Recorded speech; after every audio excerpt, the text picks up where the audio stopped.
자, 전 시간에 이어서 문제 계속 풀어보도록 할게요. 자, 10번 문제. 재무제표 작성과 표시에 대한 설명을 타당하지 않은 건 어떤 거냐? 해당 기간에 인식한 모든 수익과 비용은 별개의 손익계산서와 그 다음에 단일의 포괄손익계산서 두 가지 방법 중에 하나를 쓸 수 있다. 우리가 이제 두 가지 방법으로 이제 손익계산 작성할 수 있다 그랬죠. 두 번째, 유동성 순서에 따른 표시 방법을 적용할 경우에는 모든 자산과 부채를 유동성 순서에 따라서 표시를 한다. 두 가지 방법으로 이제 나열을 할 수가 있는데 유동 비유동법이 원칙이고요. 그 다음에 유동성 순서에 따른 방법 가능하다 그랬죠. 그 다음에 세 번째, 영업활동을 위한 자산의 취득 시점부터 그 자산이 현금이나 현금성 자산으로 실현되는 시점까지 소요되는 기간이 영업주기다. 우리가 이제 영업주기라는 거, 물건을 사다가 팔고 돈 받으면 끝난다 그랬죠. 그걸 이제 영업주기라고 얘기했죠. 그 다음에 이제 네 번째, 매입 채무 그리고 종업원, 그 밖에 영업 원가에 대한 미지급 비용과 같은 기업의 정상 영업주기 내에서 사용되는 운전 항목. 이 운전 항목이라는 건 영업을 하기 위해서 필요한 어떤 자산이나 또는 부채 이런 것들을 얘기를 하는 거예요. 영업을 하려면 뭐가 필요해요? 물건이 필요하겠죠. 그 물건 사가지고 오면 그걸 뭐라 그래요? 재고자산이라고 그러잖아요. 그 재고자산을 내다 팔고 그 다음에 거기에 대한 돈을 받지 못했다면 매출채권이 나오는 거고, 그 매출채권을 돈을 받으면 끝나는 거죠. 뭐 이런 것들이 이제 운전 항목이라고 얘기를 하는 거죠. 그래서 보호기한 후 12개월 이후에 결제일이 도래한다 하더라도 유동으로 분류를 한다. 그러니까 유동 비유동에 대한 구분을 할 때 뭘로 하죠? 구분 방법이 있었죠. 그래서 구분을 할 때 첫 번째는 일단 12개월을 가지고 판단을 하는데, 두 번째는 뭐냐면 정상 영업주기 내에 있으면 그것도 유동 항목이다 이렇게 얘기를 했죠. 그 다음에 세 번째는 단기 매매 목적으로 보유하고 있을 때. 근데 여기서 이제 12개월이라는 건 보기한 후 12개월을 얘기를 하는데, 만약에 물건을 우리가 건물을 처분했다. 그리고 건물에 대한 처분 대금을 이제 이때 받기로 했어요. 16년도 7월 5일 날 받기로 했대요. 그러면 여기서부터 보면 2월 1일 날 팔았고요. 그 다음에 그걸 7월 5일 날 받기 때문에 여기서부터 보면 1년이 넘어가요. 자, 근데 12월 31일 날 재무보고서, 즉 재무제표를 만드는 시점, 이제 보고기간이 되겠죠. 12월 31일 시점에서 보면 얘가 뭐예요? 12개월 이내가 되잖아요. 그럼 여기 재무보고서에는 이 15년도 말 재무보고서는 얘가 뭐 유동항목으로 이제 표시가 된다는 얘기예요. 그렇죠? 근데 만약에 저거를 17년도에 받기로 했더라. 그러면 17년도부터 지금 12월 31일까지를 본다면 이거는 1년이 넘어가는 거죠. 그때는 이제 비유동항목이 되겠죠. 예. 그래서 이 12개월이란 건 재무제표가 만들어진 시점, 즉 재무상태표가 만들어지는 그 시점부터 봐가지고 12개월 내에 있다면 그건 재무보고서에 뭘로 유동이 되는 거고, 넘어가면 비유동이 된다는 얘기겠죠. 근데 이것만 가지고 판단을 하느냐? 그건 아니고 영업주기를 가지고 판단할 수도 있다 그랬죠. 그래서 그 영업주기라는 건 물건을 사다가 팔고 돈을 받으면 그게 하나의 영업주기가 된다 그랬죠. 저거를 영업주기라고 얘기하고, 만약에 이 영업주기가 물건을 사다가 판매하는 데까지 120일이 걸리고 그 다음에 팔고 돈 받을 때까지 150일이 걸린다. 그럼 영업주기는 270일이 되는 거죠. 근데 이게 1년을 넘어갈 수도 있다는 얘기예요. 그렇죠? 그래서 이 매입과 판매와 관련된 그 영업주기, 그거를 물건을 사다가 팔고 이제 뭐냐면 거기에 대한 채권이 발생한 거예요. 약속 의무를 받았다. 그럼 채권이 발생되는 시점이죠. 그럼 여기 120일을 재고자산 회전기간이라고 그러죠. 그게 이제 뭐냐면 물건이 입고되고 출고되는 시점까지. 그러면 이때까지 나는 뭘 가지고 있냐? 재고자산이라는 걸 가지고 있는 거예요. 그 자산. 그 다음에 이제 그게 이제 돈으로 이제 환원이 될 때까지 이제 채권을 가지고 있는 상태죠. 그래서 이거를 매출채권의 회전기간이라고 얘기하고, 그거는 뭐냐면 출고가 되고 돈이 이제 회수되는 시점까지를 얘기를 하는 거죠. 그럼 여기서부터 여기까지가 1년을 넘어가더라.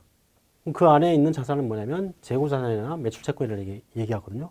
근데 이게 1년을 넘어가더라도 하나의 영업주기 안에 있기 때문에 걔는 유동항목으로 표시가 될 수 있다 이런 얘기예요. 그렇죠? 그래서 정상 영업주기를 가지고 이제 판단을 하고, 그 영업주기 내에 있는 자산은 당연히 유동항목에 들어간다. 대표적인 영업주기 안에 있는 자산이 뭐냐? 재고자산과 매출채권이 되겠죠. 근데 매출채권도 유동항목이 아닌 경우가 있어요. 장기성 매출채권 해가지고 유동항목이 아닌 경우가 있거든요. 비유동항목. 걔네들 같은 경우에는 뭐예요? 정상 영업주기를 넘어서는 애들이에요. 그러니까 일반적으로 보면 270일 내에 영업주기가 이제 형성이 되고 있는데, 뭐 어떤 거래처에서는 뭐 2년 뒤에 돈을 주기로 했다 이런 상황이 되면 정상적인 영업주기는 270일인데 그걸 넘어서게 되면 그거는 정상 영업주기가 아닌 거잖아요. 그죠? 그때는 비유동이 될 수도 있어요. 그죠? 그렇지만 정상적인 영업주기 내에 있다면 그건 유동 항목으로 보자는 얘기죠. 그리고 이게 270일이 될 수도 있고 이게 500일이 될 수도 있어요. 근데 정상적인 영업주기가 500일이라면 1년 넘어가잖아요. 그래도 그 안에 있는 자산은 유동 항목으로 보자 이런 얘기예요. 그래서 유동 항목에 대한 구분은 이렇게 세 가지를 하고 있기 때문에 꼭 1년만 가지고 판단하는 건 아니다 이런 얘기죠. 그래서 여기서는 뭐 매출 채권, 재고자산, 매입 채무, 뭐 미지급, 미수금 뭐 이런 것들 그런 것들이 이제 유동 항목에 들어가는 거죠. 예. 그 외의 항목이 이제 비유동 항목이고요. 그래서 이 말은 맞는 말이 되겠어요. 그죠? 그 다음에 다섯 번째, 비용의 기능에 대한 정보가 미래 현금 흐름을 예측하는데 유용하기 때문에 비용을 성격별로 분류하는 경우에 비용의 기능에 대한 추가 정보를 공시하는 것이 필요하다. 여기서 말을 거꾸로 뒤집어 놨죠. 비용의 성격에 대한 정보가 미래 현금 흐름을 예측하는데 유용하다 그랬죠. 비용의 성격은 뭐죠? 인건비로 돈을 썼는지 재료비로 돈을 썼는지 그게 이제 성격이라고 그랬죠. 그래서 기능별로 분류하는 경우에 성격에 대한 추가 정보를 공시를 해달라 이렇게 일하고 있죠. 그래서 틀린 말은 다섯 번째가 되겠네. 그죠? 자, 11번 이제 여기서 이걸 한번 잠깐만 더 설명하고 넘어갈게요. 이 성격에 대한 내용과 그 다음에 기능에 대한 내용들. 여기서 보면 여기가 이제 뭐냐면 제조 과정이고 여기가 판매 과정이죠. 그래서 얘네들 즉 그 비용의 성격이라는 건 돈을 어디다가 사용하느냐 그게 성격이죠. 그래서 재료를 매입하는데 재료비, 그 다음에 판촉물을 만드는데 재료비, 재료비로 쓴 돈은 요거예요. 그 다음에 물건을 만들기 위한 가공비, 그 다음에 물건을 판매하기 위한 인건비. 그게 이제 뭐냐면 여기 인건비와 관련된 사항이죠. 예. 그래서 이거를 비용의 성격이라고 얘기하고, 그 다음에 비용의 기능은 요걸 이제 얘기를 하는 거죠. 여기서는 매출 원가라고 얘기하지 이 부분을. 그죠? 그 다음에 여기서는 판매 관리비라고 얘기하죠. 그래서 비용의 기능별로 표시할 때는 이렇게 물건을 제조하는 과정과 그 다음에 판매하는 과정으로 나누는 것. 이건 이제 비용의 기능이라고 얘기하죠. 이 두 개에 대한 구분을 정확히 해놓으면 저 내용이 그렇게 어렵진 않을 거예요. 그래서 요거 꼭 자주 나오는 거니까 여러분들 꼭 기억을 해 놓으셔야 돼요. 그 다음에 11번. 재무상태표와 포괄이익 계산서에 대한 설명을 옳지 않은 것. 첫 번째, 재무상태표에서 자산과 부채는 유동, 비유동 항목으로 구분 표시하거나 또는 유동성 순서에 따라서 표시할 수 있다. 두 가지 방법 가능하다고 그랬죠. 그 다음에 어떠한 수익과 비용 항목도 특별손익으로 구분할 수 없는데 주석에서는 나타내야 된다. 주석도 안 된다 그랬어요. 그죠? 특별손익이라는 건 나타나서 안 돼요. 그래서 특별손익 항목은 손익계산서 또는 주석에도 다 표시할 수 없다. 그죠? 그 다음에 비용을 기능별로 분류하는 기업은 감가상각비, 기타 상각비와 그 다음에 뭐 종업원 급여 비용 등을 포함해서 비용의 성격에 대한 추가 정보를 공시해달라. 이렇게 얘기를 했죠. 그 다음에 재무상태표에 표시해야 될 항목의 순서나 형식을 규정하지 않고 있다. 그리고 이제 기업회계 기준에서 재무상태표에 자산 항목 중에서 뭐 현금, 뭐 건물, 그 다음에 토지, 뭐 이런 것들. 거기에 대해서 이러한 이름으로 꼭 써야 된다. 이런 건 없어요. 그래서 개별 항목에 대한 구체적인 표시 방법을 딱 규정해 놓고 있지 않지만 자산 항목에 들어가는 내용이 이런 거다. 또는 부채 항목에 들어가는 내용이 이런 거다. 그런 것들은 얘기를 하고 있죠. 그래서 여기서는 순서나 형식을 따로 규정하고 있지는 않아요. 그 다음에 비용 항목에 대해서 성격별 또는 기능별 분류 방법 중에 더 신뢰성 있고 목적 적합한 정보를 제공하는 방법을 선택할 수 있다. 두 가지 방법 다 가능하니까. 자, 그 다음에 이제 12번 문제를 보도록 할게요. 재무상태표와 손익계산서에 대한 설명을 옳지 않은 것. 첫 번째, 자산 항목을 재무상태표에서 구분 표시하기 위해서는 금액의 크기, 성격, 기능 또는 유동성 이런 것들을 고려를 한다. 우리가 이제 보면 그 재무상태표에 유동, 비유동법을 사용할 때 어떻게 하죠? 유동 항목에 대한 사항들을 따로 구분하고 비유동 항목에 대한 사항들을 따로 구분하죠. 뭐 이런 것들을 얘기를 하는 거예요. 자, 그 다음에 이제 기업이 재무상태표에 유동자산과 비유동, 그 다음에 유동부채와 비유동부채를 구분하여 표시하는 경우 이연법인세는 어떻게 하죠? 이연법인세는 비유동 항목으로 분류하죠. 그래서 유동자산 부채로 분류하지 아니한다. 맞겠네요. 여기서 끝나버리면 안 돼요. 여기서 끝나서 틀린 얘기네 이렇게 해버리면 안 돼요. 분류하지 않는다 이렇게 얘기했으니까 맞는 말이 되는 거죠. 그 다음에 세 번째, 단기손익으로 인식한 비용 항목은 기능별 또는 성격별로 분류해서 표시할 수 있다. 두 가지 방법 다 가능하다 그랬죠. 그 다음에 수익과 비용은 어느 항목도 포괄손익계산서 또는 주석에 특별손익 표시할 수 없다. 그렇죠? 특별손익은 표시할 수 없다 그랬죠. 그 다음에 과거 기간에 발생한 중요한 오류를 해당 기간에 발견하지 못하고 단기에 발견한 경우 그때 그 수정효과는 단기손익으로 인식한다. 수정효과를 단기손익으로 인식한다. 이게 어떤 의미냐 한번 볼게요. 17년도, 18년도 이렇게 두 기수에 의해서 이제 보는데 17년도 기초에 잉여금이 요만큼 있는 상태였어요. 자, 그러면 이제 17년도 이제 성과가 이제 나오겠죠. 그게 이제 단기손익이잖아요. 네. 그래서 그 성과가 17년도 말에 포함이 되면 결국 17년도 말 이익금은 이만큼이 될 거야. 그죠? 자, 그 다음에 이제 또 이제 단기 성과를 이제 내게 되면 그만큼 또 증가해서 18년도 말에는 잉여금이 이만큼이 되겠죠. 이렇게 이제 잉여금은 단기 성과를 계속 쌓아놓는 계정인데, 그죠? 근데 단기 성과 17년도에 단기 성과가 잘못 측정이 됐대요. 그래서 사실은 단기 성과가 이만큼이 아니라 요만큼이었는데, 그죠? 그거를 잘못 측정해서 이만큼 측정한 거야. 그러면 이익금이 어떻게 된 거예요? 과대 계상이 된 거죠, 지금 상황이. 그죠? 이익금은 사실은 저만큼 떨어져 있어야 돼요. 그죠? 그럼 결국 여기도 어떻게 된 거예요? 저만큼 떨어져서 계상이 돼 있어야 되겠죠? 지금 이익금이 잘못 들어가 있는 상황이에요, 지금. 자, 그러면 그거를 이만큼 떨어뜨리는 부분을 과거에 이렇게 잘못 측정해가지고 이건 손 댈 수 없잖아요, 지금 얘는. 이미 손익계산서 마감이 된 상태라. 자, 그러면 그거를 이제 단기 성과에다 반영을 해가지고 결국 단기 성과를 이렇게 줄이냐 이거예요. 이렇게 되면 어떤 결과가 되냐? 단기 성과가 왜곡이 돼요. 실제 단기 성과는 이만큼이잖아요. 그죠? 근데 그걸 줄여가지고 이익금을 맞추기 위해서 단기 성과를 바꾸게 되면 단기의 성과 부분이 왜곡이 된다는 얘기예요. 그죠? 그러면 어떻게 할 거냐? 여기서는 단기 성과는 그대로 놔두고 이익금을 바로 줄여야 되는 거예요. 그죠? 그래서 이익금에서 직접 감소를 하는 방법을 써요. 즉, 단기 성과 금액만 놔두고 이익금을 바로 감소를 시킨다는 얘기죠. 그 얘기는 결과적으로 어떻게 되냐? 그 전에 단기 성과를 잘못 측정한 부분에 대해서 이익금을 그냥 동시에 감소를 시키는 방법, 즉 이익금 자체를 감소시키는 방법을 사용하겠다는 얘기예요. 아시겠죠? 이거 나중에 이제 오류 수정에 대한 사항들을 우리가 볼 때 오류 수정에 대한 내용들, 즉 전기 오류와 관련된 사항들을 어떻게 반영을 하냐? 단기 손익을 줄여주지 않고 이익금을 직접 감소하는 방법을 쓰죠. 그게 이제 이거예요. 아시겠죠? 그러니까 단기 손익을 줄이지 않는다. 단기 성과는 그대로 요만큼이에요. 아시겠죠? 근데 기말에 측정된 이익금을 직접 줄이는 방법을 사용한다. 이거 꼭 기억을 해주세요. 그 얘기는 무슨 얘기냐면 재무상태표에서 조정을 하는 거지 손익계산서 조정하지 않는다는 얘기예요. 어떤 의미인지 알겠죠? 자, 그래서 여기서는 수정효과는 이익금에서 직접 반영해서 그거를 수정효과를 측정을 하겠죠. 다섯 번째가 틀린 내용이 되겠네. 그렇죠? 자, 13번 문제를 한번 보도록 할게요. 자, 재무제표 표시에 대한 설명으로 옳지 않은 것. 부적절한 회계정책은 이에 대해서 주석이나 또는 공시, 보충 자료를 통해서 설명되더라도 정당화될 수 없다. 그랬죠? 예.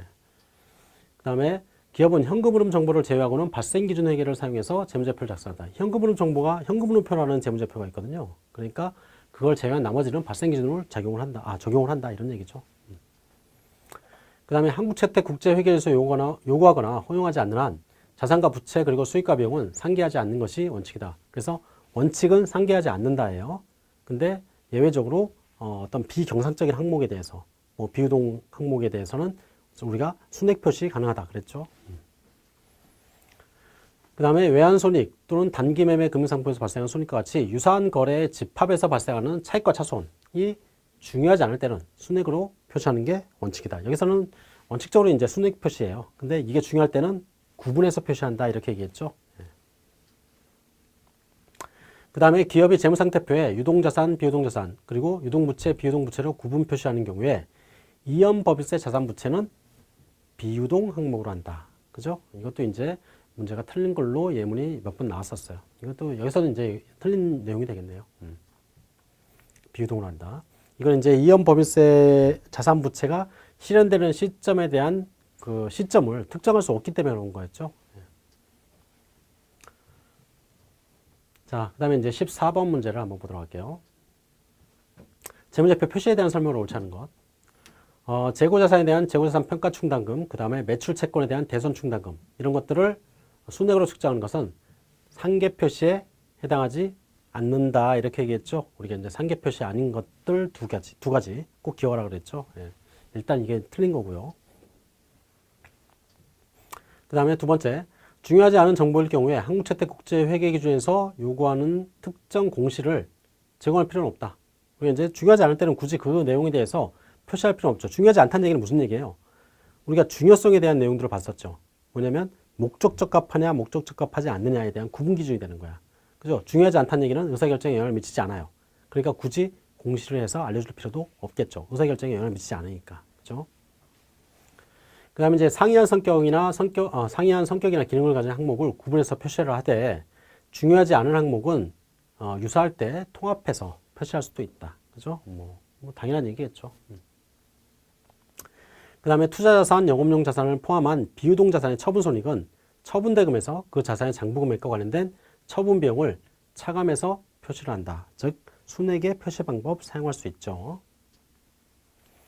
그 다음에 외환손익 또는 단기매매 금융상품에서 발생하는 손익과 같이 유사한 거래의 집합에서 발생하는 차익과 차손은 순액으로 표시하되 그러한 차익과 차손이 중요할 때는 구분해서 표시를 하자. 그죠? 이것도 여러 번 봤어요. 여기서는 1번이 틀린 내용이 되겠네요. 그죠? 자, 15번 문제를 한번 보도록 할게요. 여기서는 개념체계에 대한 설명으로 옳지 않은 것. 자, 재무제표의 목적은 광범위한 정보 이용자의 경제적 의사결정에 유용한 기업의 재무상태, 성과, 그 다음에 재무상태의 변동에 대한 정보를 제공한다. 재무상태를 제공해 주는 게 뭐였죠? 그게 재무상태표였죠. 그 다음에 성과를 제공해 주는 게 뭐예요? 그게 손익계산서예요. 그 다음에 세 번째, 재무상태의 변동. 이거는 손익계산서라든가 또는 자본변동표 이런 것들이 재무상태의 변동을 이제 보여주는 정보가 되겠죠. 자, 그 다음에 이제 두 번째, 수익이나 비용의 비정상적, 그리고 비반복적 항목이 구분 표시되는 경우에 포괄손익계산서의 예측 가치는 제고가 된다. 제고가 된다는 얘기는 더 좋아진다 이런 의미죠. 그러면 이런 걸 구분 표시했을 때 예측 가치가 더 좋아진다는 의미가 어떤 걸까? 경상적인 항목, 즉 우리가 영업을 할 때 뭐 컴퓨터를 파는 회사라면 컴퓨터를 파는 게 경상적인 항목이죠. 자동차 파는 회사라면 자동차를 파는 게 경상적인 항목이에요. 자, 그것들이 뭐냐? 매출 원가로 나타나죠. 그래서 경상적인 항목은 저렇게 이제 표시를 하고 비경상적인 항목들, 뭐 어쩌다가 뭐 건물을 팔거나 또는 뭐 가지고 있던 뭐 기계를 팔거나 그런 것들이 이제 비경상적 항목이 되겠죠. 그래서 이런 것들을 구분 표시하게 되면 경상적인 항목에서는 뭐가 나오냐? 영업이익이라는 게 나올 거예요. 그죠? 그 다음에 그 두 가지를 합하면 결국 단기손익이 되겠죠. 그러면 이런 것들을 이제 구분 표시해주면 구분 표시하지 않았을 때하고 비교를 했을 때 어차피 단기손익은 18,000원 똑같지만 여기서는 지속 가능한 이익이 6,000원이라는 걸 표시를 해주니까 보다 예측 가능한 정보가 될 수 있겠죠. 예. 그래서 구분 표시할 때는 예측 가치가 제고가 된다 이렇게 얘기를 하는 거예요. 그 다음에 재무제표를 작성할 때 기업이 가장 보편적으로 채택하고 있는 측정 기준은 공정가치다. 재고자산을 시가로 평가하는 것이 적절한 예가 될 수 있다. 재고자산 시가로 평가하나요, 여러분들? 재고자산 시가 평가하지 않죠. 저가법은 가능해요. 저가법은 뭐였죠? 떨어지는 건 인식을 하지만 올라가는 건 인식하지 않잖아요. 시가법이라는 건 증가 감소를 다 인식하는 거예요. 그죠? 그러니까 당연히 틀린 말이 되겠죠. 그래서 순실현 가능 가치보다 하락한 경우에 저가 평가한다는 거는 있지만 시가 평가를 하질 않아요. 그죠? 그 다음에 질적 특성이란 재무제표를 통해서 제공되는 정보가 이용자한테 유용하기 위해 갖춰야 될 속성을 얘기를 하고 보강적 질적 특성은 비검적이가 있다. 맞겠네요. 자, 그 다음에 다섯 번째, 측정 기준으로 현행 원가에 의할 때 현재 시점에서 그 의무를 이행하는 데 필요한 현금이나 현금성 자산에 할인하지 아니한 금액으로 평가한다. 우리가 이제 측정 방법에 대한 네 가지 얘기를 했었죠. 거기서 우리가 중요하게 봐야 되는 것 중에 하나가 할인된 금액이냐 할인하지 않은 금액이냐 거기에 대한 내용 봤었죠. 그래서 역사적 원가, 현행 원가, 그 다음에 현행 유출 가치 이런 것들은 할인하지 않은 금액을 얘기하는 거고 그 다음에 현재 가치는 미래 시점에 현금 흐름을 가지고 할인한 금액으로 이제 평가한다 그랬죠. 자, 그 다음에 이제 16번 문제를 한번 보도록 할게요. 재무제표 표시에 대한 설명으로 옳지 않은 것. 첫 번째, 한국채택 국제회계기준을 준수하여 작성된 재무제표는 국제회계기준을 준수하여 작성된 재무제표임을 주석으로 경시할 수 있다. 뭐 당연한 얘기겠죠. 그래서 재무제표 공시되는 사항을 보면 뒤에 뭐라고 써 있냐면 한국채택 국제회계기준을 준수해서 작성되었습니다. 이렇게 써 있어요. 그 다음에 이제 두 번째, 보호기한 말 이전에 장기 차입 약정을 위반했을 때 대여자가 즉시 상환을 요구할 수 있는 채무는 보호기한 후 발행 승인일 전에 채권자가 약정 위반을 이유로 상환을 요구하지 않기로 합의를 한다면 비유동부채로 분류한다. 이거 우리가 봤었죠. 합의를 한다 하더라도 상대방이 달라고 하면 우리가 줘야 되는 상황이 발생되면 어떻게 된다 그랬죠? 유동으로 해야 된다 그랬죠? 그래서 이때는 유동부채로 봐야 돼요. 그렇죠? 여기서 합의한다는 거는 1년 내에 내가 돈을 달라고 안 할게 이 얘기가 아니라 보기한 후 재무제표 발행 승인일까지. 승인일은 우리가 12월 30일 날 재무제표를 만들면 발행 승인일은 보통 이제 이사회를 한다거나 또는 주총을 할 때 그때 이제 재무제표를 승인을 하잖아요. 그 기간은 한 2개월, 3개월 정도 된단 말이에요. 그 사이에 내가 이제 돈 달라고 안 할게. 그렇게 하더라도 그 뒤에 돈 달라고 하면 내가 줘야 된단 말이에요. 그럼 당연히 이거는 유동이 돼야 되겠죠. 그 다음에 이제 세 번째, 비용을 기능별로 분류하는 기업은 감가상각비, 기타 상각비, 종업원 급여 비용을 포함해서 성격에 대한 추가 정보 공시해달라 그랬죠. 그 다음에 정상 영업주기 내에서 사용되는 운전자본의 일부인 매입채무, 종업원, 그 밖에 영업원가에 대한 미지급 비용은 보기한 후 12개월 이내에 후에 결제일이 도래한다 하더라도 유동부채로 분류한다. 왜냐하면 여기 안에 있으니까. 정상 영업주기 내에 있으니까. 그죠? 우리가 이제 유동에 대한 구분을 세 가지로 했었죠. 첫 번째는 12개월, 두 번째는 정상 영업주기, 세 번째는 단기 매매. 그죠? 예. 그 다음에 다섯 번째, 재고자산에 대한 재고자산 평가충당금과 매출채권에 대한 대손충당금 같은 평가충당금을 차감해서 관련 자산을 순액으로 표시하는 것은 상계 표시에 해당하지 않는다 그랬죠. 예. 그래서 여기서는 답이 2번이 되겠네요. 그죠? 17번 문제 한번 보도록 할게요. 여기서 이제 작성과 표시에 대한 개념체계에 대한 설명을 옳지 않은 것. 첫 번째, 어떤 항목이 재무제표 요소에 부합하는 본질적 성격을 가지고 있으나 인식기준을 충족하지 못하는 경우에도 해당 항목은 주석, 설명자료 또는 부속 명세서의 공시가 될 수 있다. 여기서 보시면 회계라는 그 회사에 건물이 이제 증여가 됐더라. 예를 들어서. 자, 그리고 거기에 대해서 이제 측정을 해서 이제 재무제표에 집어넣어야 되겠죠. 측정을 하는데 이 측정을 할 때 건물 10,000원이라고 측정이 되면 당연히 쓸 수가 있어요. 근데 그러한 10,000원에 대한 측정을 할 수가 없다. 예를 들어서. 그렇게 되면 재무제표에다가 건물 10,000원을 쓸 수가 없겠죠. 즉 재무제표 자체에다가는 인식을 할 수가 없어요. 지금 이런 상황일 때. 그죠? 그래서 재무제표는 재무상태표는 이제 들어갈 수 없겠지만 그 내용을 주석으로는 기재할 수 있다. 이렇게 얘기를 하는 거죠. 즉 내가 건물을 증여를 받았는데 거기에 대한 측정 방법이 없어서 측정을 할 수 없는 상황이다. 그렇지만 내가 건물을 가지고 있다는 걸 알려줘야 될 거 아니에요. 그죠? 자, 그 다음에 두 번째.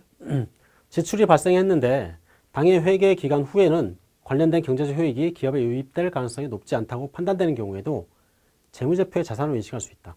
우리가 자산으로 인식하는 요건은 뭐죠?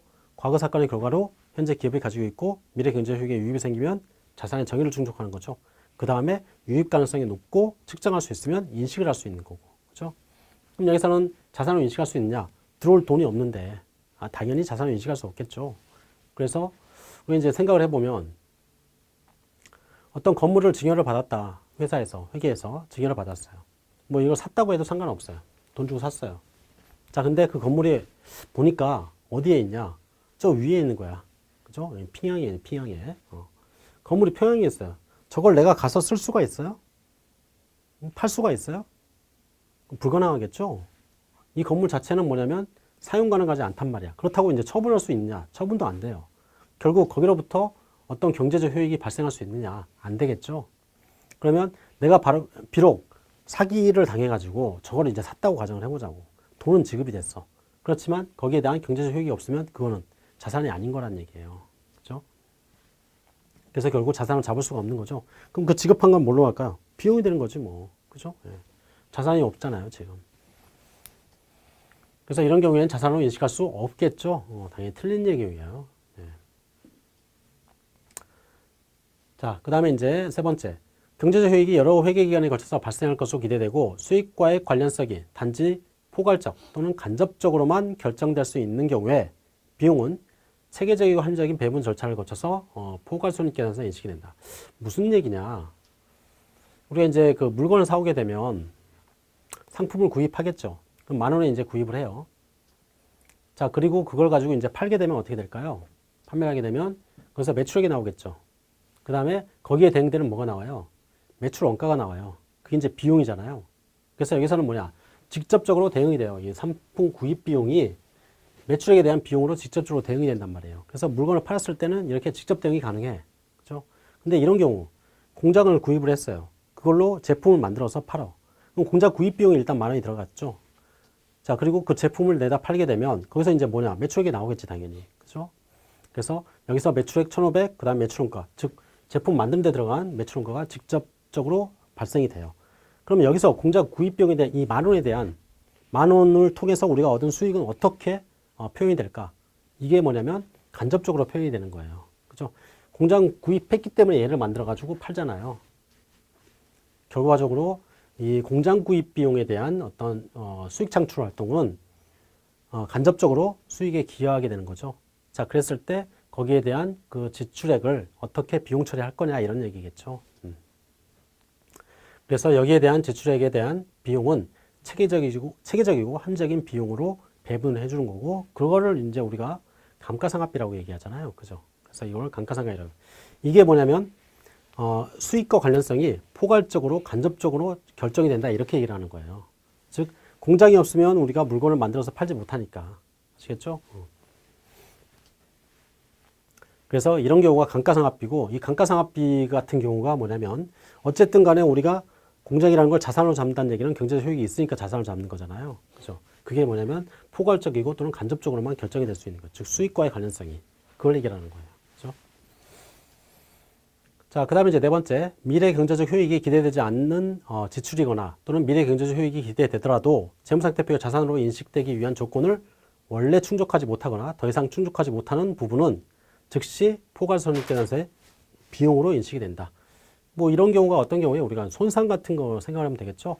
자산을 가지고 있는데 장부에 10,000원만큼 가지고 있는데 그 자산으로부터 얻을 수 있는 효익이 뭐 4,000원밖에 안 된다. 그럼 그거 어떻게 하죠? 6,000원만큼 손상 처리한단 말이에요. 손상 처리하게 되면 그게 뭐예요? 손상 차손이라는 비용이 되는 거죠. 뭐 이런 경우가 될 수 있겠죠. 네. 자, 보시면 상품을 구입해서 그걸 가지고 12월 31일 날 순실현 가능 가치가 4,000원이 됐대요. 그러면 그 상품 구입 비용은 일단 10,000원인데 그걸로부터 얻을 수 있는 가치가 4,000원밖에 안 된다는 얘기죠. 그럼 그만큼 우리가 이제 뭘 계산하는 거죠? 매출원, 평가 손실이라는 비용으로 계산을 하고 그게 이제 뭐냐면 매출원가가 되는 거잖아요. 예. 그리고 이러한 얘가 이제 자산 손상과 같은 그런 사항들이 있겠죠. 이게 이제 자산의 경제적 효익에 유익 가능성이 없을 때 거기에 대한 내용을 이제 얘기를 하는 거죠. 자, 그 다음에 이제 다섯 번째. 제품 보증에 따라서 부채가 발생하는 경우와 같이 자산의 인식을 수반하지 않는 부채가 발생하는 경우에는 비용으로 계산한다. 뭔 얘기냐? 회계에서 돈을 빌린다고 합시다, 은행에. 은행에서 이제 돈을 빌려요. 그러면 돈, 즉 현금이나 자산이 들어오겠죠? 그리고 이쪽에서 뭐가 생겨요? 지급 의무가 생기는 거예요. 나중에 돈 갚아야 되니까. 그렇죠? 그럼 회계처리 어떻게 할까요? 이쪽은 당연히 돈 들어온 것만큼 뭘로? 자산을 잡겠죠. 현금 10,000원. 그 다음에 뭐 쟤한테 돈을 갚아야 되니까 부채 10,000원이 생겨요. 즉 여기선 지급 의무가 뭐냐면 이 자산과 대응돼서 회계 처리가 되는 거야. 근데 이렇지 않는 경우도 있다는 얘기죠. 즉 자산이 들어오지 않았는데 지급 의무가 생기는 것도 있다. 이런 거예요. 이게 뭐냐면 대표적으로 충당금이에요. 충당금. 그렇죠? 그래서 충당금 부채로 잡히거든요. 그럼 그 반대편에 뭐가 있어요? 비용이 되겠죠. 어떤 거? 우리가 이제 그 손실보증 충당금이라든가 이런 것들 생각해 보면 물건을 팔고 거기에 대해서 사후 AS를 해줘야 된다. 근데 AS 비용이 얼마가 들 것 같아요. 그거를 우리가 뭘로 잡죠? 미리 비용으로 계산을 하죠. 비용은 사실 나가는 시점은 이쪽인데, 그죠? 그걸 이제 충당금으로 가잖아요. 충당금. 그죠? 이런 경우에는 뭐예요? 들어오는 거 없이 비용이 부채가 생기는 거예요. 그죠? 언젠가는 나갈 거. 그거를 미리 비용으로 잡는 거죠. 이게 이제 뭐냐면 충당금이에요. 그래서 이런 경우에는 자산이 없이 부채가 잡혔을 때는 비용을 하라 이런 얘기예요. 자, 이게 5번째 내용이죠. 예. 자, 그래서 여기서는 답이 2번이 되겠네요. 그렇죠? 자, 이제 18번 문제를 한번 보도록 할게요. 다음 중 재무제표 표시에 대한 설명으로 옳지 않은 것. 첫 번째, 기업이 재무상태표에 유동, 비유동 자산, 그 다음에 유동, 비유동 부채로 구분해서 표시하는 경우에 이연법인세는 유동으로 분류한다. 일단 틀렸죠. 참 많이도 나와요. 그죠? 예, 비유동으로 한다 그랬죠. 이거는. 자, 그 다음에 두 번째, 기타 포괄손익은 재평가 임금의 변동, 해외 사업장의 환산, 그 다음에 기타 포괄손익, 공정가치 측정, 금융자산의 재측정 손익, 그 다음에 현금흐름 유효매표에 대한 어떤 평가손익, 뭐 효과 부분, 뭐 이런 것들을 이제 포함한다. 이게 이제 기타 포괄손익에 들어가는 예들이죠. 예. 그 다음에 세 번째, 유동자산에서 보호기한 후 12개월 이내에 실현될 것으로 예상되지 않는 경우에도 재고자산 매출 채권과 같은 정상 영업 주기에 일부로 판매, 소비, 실현되는 자산이 포함이 된다. 이거는 계속 예리했었죠. 즉 유동에 대한 구분은 세 가지. 12개월, 정상 영업 주기, 단기 매매. 그죠? 근데 이 단기 매매라는 것도 단기 매매에 대한 어떤 구분을 할 수 없다면 12개월로 보라 이렇게 얘기했어요. 자, 정상 영업 주기를 다시 한번 생각해 볼게요. 영업 주기인데 여기서 매입과 그 다음에 판매 회수. 이게 이제 하나의 영업 사이클이죠. 그래서 이 120일은 물건을 사다가 그걸 가지고 판매할 때까지 기간. 그죠? 그리고 그 판매라고 그 돈을 아직 못 받았다면 그걸 회수할 때까지의 기간. 이렇게 이제 나누는 거죠. 그래서 첫 번째 매입과 판매의 기간. 이거를 재고자산 회전 기간으로 보고 이거는 입고부터 출고까지다. 그죠? 그 다음에 두 번째 이게 현금화가 되는 기간. 그죠? 이게 이제 매출 채권 회전 기간으로 얘기하고 이거는 출고부터 회수가 되는 시점까지다. 그죠? 여기에 대한 내용들. 재고자산 회전 기간, 매출 채권 회전 기간. 이거는 매출 채권이라든가 재고자산에서 또 이제 숫자로 우리가 이제 문제를 풀 수 있도록 만들어야 돼요. 아시겠죠? 자, 그 다음에 이제 네 번째, 재무제표가 계속기업의 가정하에서 작성되지 않는 경우에는 그 사실과 함께 재무제표가 작성된 기준 및 그 기업을 계속기업으로 보지 않는 이유를 같이 알려달라. 왜냐하면 계속기업의 가정이 기본 가정이니까. 그렇죠? 왜 계속기업의 가정으로 하지 않았는지를 알려줘야 되겠죠. 그 다음에 회계 정책을 적용하는 과정에서 추정에 관련된 공시와는 별도로 재무제표에 인식되는 금액에 유의적인 영향을 미친 경영진이 내린 판단, 즉 재무제표에 인식되는 금액에 중요한 영향을 미친 경영진 판단이 있다면 그런 것들은 뭐 알려달라 이런 얘기예요. 그래서 그런 것들은 기타 주석 등으로 공시를 해달라.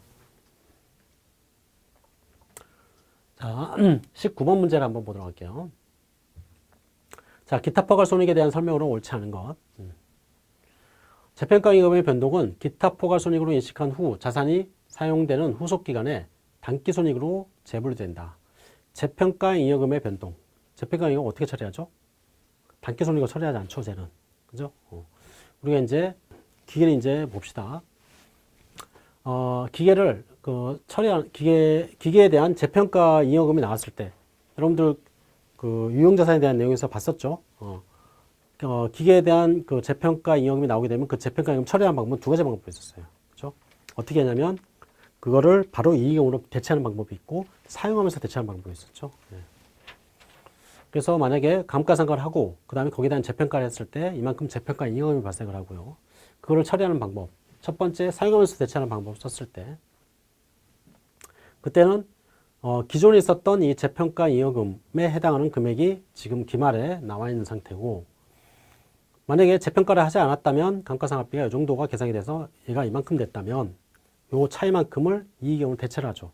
이게 이제 사용하면서 대체하는 방법이잖아요. 그렇죠? 그래서 그 기존에 발생된 재평가 임금을 상각을 통해서 조금씩 이익금으로 대체하는 방법. 그게 사용하면서 대체하는 방법을 쓰고요. 근데 이거는 뭐냐? 이익금으로 바로 가요. 즉 단기손익이 들어가지 않는다는 얘기예요. 또는 뭐냐? 사용하면서 대체하는 방법을 쓰지 않으면 뭘로 하죠? 처분 시에 대체하는 방법을 쓸 수 있죠. 예, 그래서 처분 시에 대체하는 방법을 쓰게 되면 그대로 놔두는 거죠, 이거를. 그리고 나중에 처분될 때 이 전체 금액을 다 대체하는 방법을 써요. 근데 얘네들 다 뭐냐면 단기손익에 들어가지 않고 뭘로? 이익금으로 바로 넘어가요. 즉 자본 항목에서 자본 항목에 있는 기타 포괄손익 누계액이 사라지면서 이익으로 바로 넘어가는 거죠. 그래서 그 내용을 좀 보면 기초에 기타 포괄손익이 100만큼 있었다. 그 100만큼 있었던 기타 포괄손익이 어떻게 수익으로 갔다가 그 수익이 단기손익에 반영이 돼서 그게 이익금에 반영이 되면 이거를 재분류조정이라고 얘기하죠. 그죠? 근데 그렇지 않는 방법을 쓰는 경우에 어떻게 되냐? 이때는 똑같은 상황에 기타 포괄손익이 바로 이익금으로 넘어가죠. 이게 이제 뭐냐면 재분류조정을 쓰지 않는 거예요. 그 외의 방법. 이 방법을 쓰는 게 뭐냐면 재평가 잉여금이죠. 재평가 잉여금은 이렇게 넘어가요. 즉 단기손익을 통해서 넘어가지 않는다는 얘기예요. 그렇죠? 그래서 여기서 보면 재평가 잉여금의 변동은 기타 포괄손익을 인식한 후에 자산이 사용되는 후속 기간에 이익금으로 대체가 되거나 또는 처분 시에 이익금으로 대체가 된다. 즉 재평가 잉여금의 기타 포괄손익은 두 가지 방법에 의해서 이익금으로 넘어갈 수 있는데 사용하면서 대체하는 방법 또는 처분 시에 대체하는 방법 다 쓸 수 있다는 거죠. 그래서 여기서는 이 말이 틀린 내용이 되겠네요. 그죠? 그 다음에 비지배 지분이 있는 경우에 회계기간인 기타 포괄손익은 지배 지분과 비지배 지분의 어떤 규칙되는 몫으로 구분해서 포괄손익 계산서에 공시하자. 우리가 이제 단기손익 부분, 그 다음에 포괄손익 부분을 지배 지분 부분과 그 다음에 그 외 부분 나눠가지고 표시한다 그랬죠. 기타 포괄손익도 마찬가지 그렇게 나눠서 표시를 해주는 거예요. 그 다음에 기타 포괄손익의 구성 요소는 법인세 효과를 차감한 순액으로 표시할 수 있다. 표시할 수 있다 했으니까 맞는 거예요. 근데 만약에 그렇게만 표시한다 그러면 틀린 얘기가 되는 거죠. 왜냐면 순액으로 할 수도 있고 총액으로 할 수도 있잖아요. 그죠? 그 다음에 네 번째, 기타 포괄 공정가치 측정 금융자산의 미실현 손익으로 기타 포괄 손익에 인식되었던 금액은 기타 포괄 공정가치 측정 금융자산의 처분 시에 기타 포괄 손익에서 차감되어야 된다. 여기에서 그 기타 포괄 공정가치 측정 금융자산에 대한 기타 포괄 손익 있죠. 걔는 두 가지가 가능하죠. 사실은 이게 이제 여기는 지금 12년도의 관세사 문제인데 지금 이제 18년도에 그 금융자산에 대한 내용이 바뀌면서 어떻게 바뀌었냐? 공정가치 측정 금융자산에 대해 기타 포괄 공정가치 측정 금융자산에 대해서는 주식과 채권 이 두 가지 형태가 좀 다르죠. 그래서 채권은 재분류 조정에 의해서 그게 이익금으로 반영이 되고요. 그 다음에 그 주식 같은 경우에는 재분류 조정의 방법을 쓰지 않죠. 바로 이익금으로 넘어가요. 그런 내용이 있기 때문에 여기서는 이게 맞다가 될 수도 있고 틀리다가 될 수도 있어요. 사실은. 근데 여기서는 미실현 손익으로 기타 포괄 손익에 인식됐던 금액은 그 공정가치 측정 처분 시에 기타 포괄 손익에서 차감이 된다. 즉 어쨌든 간에 기타 포괄 손익이 인식됐던 금액이 사라지고 잉여금 또는 단기 손익으로 대체가 되겠죠. 그걸 얘기를 하는 거예요. 어쨌든 실현이 된다 이런 의미예요. 아시겠죠? 자, 그 다음에 이제 다섯 번째, 기타 포괄 손익은 주주와의 자본 거래를 제외한 거래나 사건으로 인해서 회계기간 동안에 발생한 자본의 변동 중에서 단기 손익에 포함하지 않는 손익 항목을 얘기를 한다. 우리가 이제 기타 포괄 손익은 어떻게 구성이 되어 있죠? 두 가지로 구성이 되어 있죠. 단기 손익과 기타 포괄 손익, 그죠? 그리고 단기 손익은 수익과 비용이라는 항목으로 구분이 되어 있어요. 결국은 손익 항목 중에서 단기 손익이 아닌 걸 기타 포괄 손익으로 얘기를 하고 있죠. 그래서 이 말도 맞겠네요. 자, 그 다음에 이제 20번 문제를 한번 보도록 할게요. 자, 포괄손익계산서의 구조와 내용에 대한 설명을 옳지 않은 것. 포괄손익계산서에 영업손익이 표시되지 않을 경우에 영업손익을 주석으로 공시한다. 우리가 이제 영업손익에 대한 사항들이 굉장히 중요한 정보라고 그랬죠. 영업손익을 표시하는 이유는 지속 가능한 이익을 표시함으로써 예측 가능성을 높이기 위한 거예요. 그죠? 그래서 경상적인 항목들, 매출액, 매출원가 이런 것들이 있고요. 그 다음에 비경상적인 항목들이 저렇게 자산 처분이익 이런 것들이 있다 그랬죠. 그래서 이거를 정상적인 항목을 영업이익으로 표시를 하고요.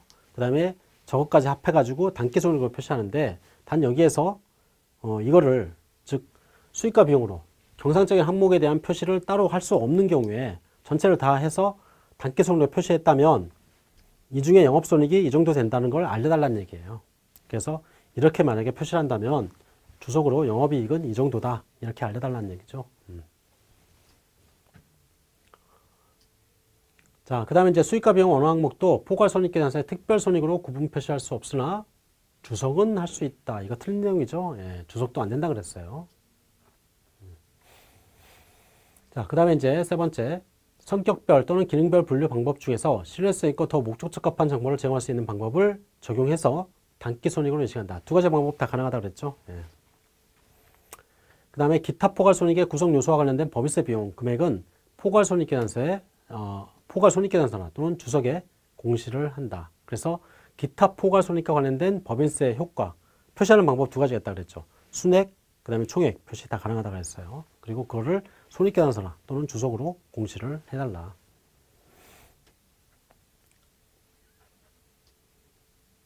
여기 보면 기타 포괄 손익에 대한 주석 공시 내용이 나와요. 이건 이제 그 KB금융에 대한 재무제표 주석 부분을 이제 띄워가지고 좀 보여준 건데, 여기 보면 기타 포괄 손익 중에서 순확정급여 부채에 대한 재측정 요소에 대한 기타 포괄 손익이 이제 표시가 되죠. 그리고 거기에 대해서 뭐냐면 기초 증감, 법인세 효과 이런 것들을 여기서 이제 표시를 해주는 거예요. 그렇죠? 그래서 법인세 효과 부분이 따로 표시가 되어 있죠. 이런 것들이 이제 주석에 이제 공시가 될 수 있다는 얘기예요. 그렇죠?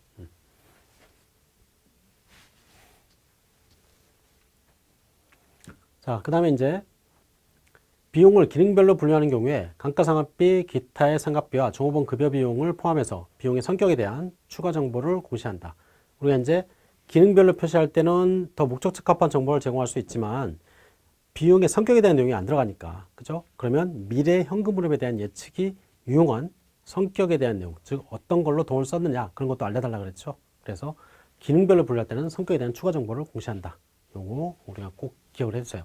자주 나오는 문구니까 이런 것들은 항상 머릿속에 기억을 해놓고 딱 나왔을 때 그냥 맞다 아니다가 바로 튀어나와야 돼요. 그렇죠? 일단 이번 시간 여기까지 하고요. 다음 시간에 21번부터 문제를 또 계속 보도록 할게요. 고생하셨습니다.